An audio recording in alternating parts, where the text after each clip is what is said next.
Next वाला question क्या बोल रहा है हमारा, हम देखते हैं यहाँ पर। If Henle's loop were absent, इसने इमेजिन कर लिया है भाई, है ना, इमेजिन कर लिया है कि यदि हेनलेस लूप को हम एब्सेंट करवा दें from mammalian nephron, which of the following is to be expected, इनमें से कौन सा यहाँ पर एक्सपेक्टेड होगा। तो हेनलेस लूप का अभी हमने बात करी थी कि जो हेनलेस लूप है वो क्या करता है, वासा रेक्टा के साथ काउंटर करंट मेंटेन करता है। ठीक है, तो अब ये जो काउंटर करंट मैकेनिज्म है यहाँ पर, काउंटर करंट मैकेनिज्म वासा रेक्टा और इसके अंदर किस चीज में हेल्प करती है, एक तो हमने बात कर लिया कॉन्सेंट्रेशन ऑफ यूरिन को मेंटेन करने में हेल्प करती है, और दूसरा मेडुलरी इंटरस्टिशियम की कॉन्सेंट्रेशन मेंटेन करने में भी हेल्प करती है। ठीक है, तो अब सोचिए हम वही कॉन्सेंट्रेशन ऑफ यूरिन की बात करते हैं। यदि हमने लूप ऑफ हेनले को हटा लिया, तो लूप ऑफ हेनले क्या करता था, यूरिन को कॉन्सेंट्रेट बनाने में मदद करता था।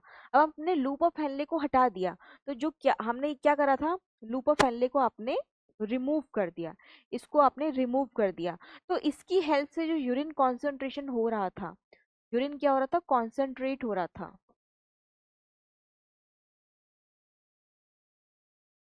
ठीक है, तो ये जो यूरिन कॉन्सेंट्रेशन है ये नहीं हो पाएगी, ये क्या हो पाएगी, ये नहीं हो पाएगी। जब ये नहीं हो पाएगी तो यूरिन क्या हो जाएगा, यूरिन जो है वो डाइल्यूट होगा, डाइल्यूट यूरिन होगा, पतला होगा यूरिन। हमारी बॉडी का बहुत सारा वाटर जो है वो यूरिन में चला जाएगा, वाटर लॉस हो जाएगा। ठीक है, तो यहाँ पे देख लीजिए वाटर लॉस तो होगा ही सही, और डाइल्यूट हो रहा है, आपको ये ध्यान रखना है, उसका वॉल्यूम बढ़ रहा है ना, वॉल्यूम इंक्रीज हो रहा है। ठीक है, तो there will be no urine formation, ये तो नहीं आएगा। There will be hardly any change in the quality and quantity of urine formed, ये तो बिल्कुल नहीं आएगा। आपने एक नेफ्रॉन का पूरा पार्ट रिमूव कर दिया और यहाँ पे ऑप्शन कह रहा है कि यूरिन की क्वांटिटी और क्वालिटी में कोई चेंज नहीं आएगा, तो ये तो रॉन्ग हो जाएगा।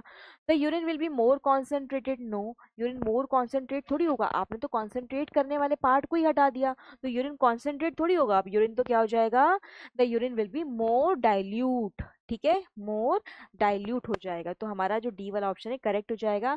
देखते ही टिक करने वाला क्वेश्चन तो नहीं है, हमें यहाँ सोचना पड़ा। Medium category.